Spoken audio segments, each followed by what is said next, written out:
নমস্কার বন্ধুরা, কেমন আছেন সবাই? আশা করি সবাই ভালোই আছেন। এই যে দেখুন, আমার ছেলেটা তার ঠাম্মির কোলে আর তার ঠাম্মি কাঁদছে, সে ঘুরতে যাচ্ছে। এই জন্য আমরাও জামা কাপড় পরে রেডি হয়ে গেছি। বুঝতেই পাচ্ছেন হয়তো বা এতক্ষণে যে আমরা কোথায় যাচ্ছি। আমরা আমাদের বাবার বাড়িতে যাচ্ছি আর ছেলে মেয়েগুলোর মামা বাড়িতে। আর এই যে আমার সোনা ছেলেকে রেডি করে ফেলেছি, আর আমার সোনা ছেলেকে একটু ফুল প্রিন্সের প্যান্ট পরেছি। কেমন লাগছে কিন্তু বলবেন আপনারা। এই যে আমরা চলেও এসেছি, এসে মা তার নাতি নাতনিকে আদর করছে। আর সোনা ছেলেটার আবার ঠান্ডা লেগেছে, তাই ও খুঁতখুত করছে। ঠিক মতো রাতে ঘুমায় না, প্রায় 10-15 দিন হলো ঠিক মতো খায়ও না। খাওয়া নিয়ে যে আমার এত যুদ্ধ করতে এমনিই হয়, আর কিছু হলে মোটে কিছুই খেতে চায় না। কি যে অশান্তি লাগে আর কি বলবো। এই যে আমার ছেলে মেয়েগুলো তাদের মামাকে পেয়ে খুবই খুশি।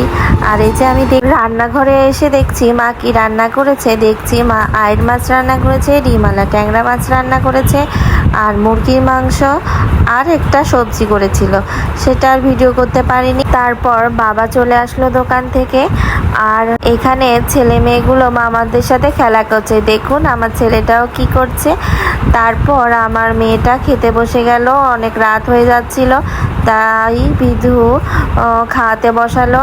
আর এদিকে মা তার জামাইদের জন্য খাবারগুলো সুন্দর করে সাজাচ্ছিল। দেখুন না, আমার মা সব সময় তার জামাইদেরকে এরকম বাটিতে করে সুন্দর করে সাজিয়ে দেয়।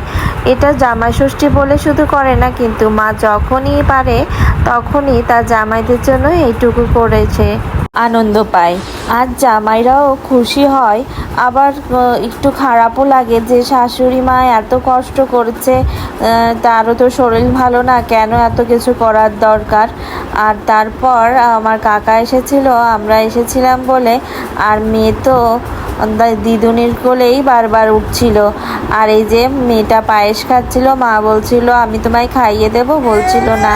আর আমাদের ভিডিওটা আপনাদের কেমন লাগলো অবশ্যই কমেন্টে জানাবেন।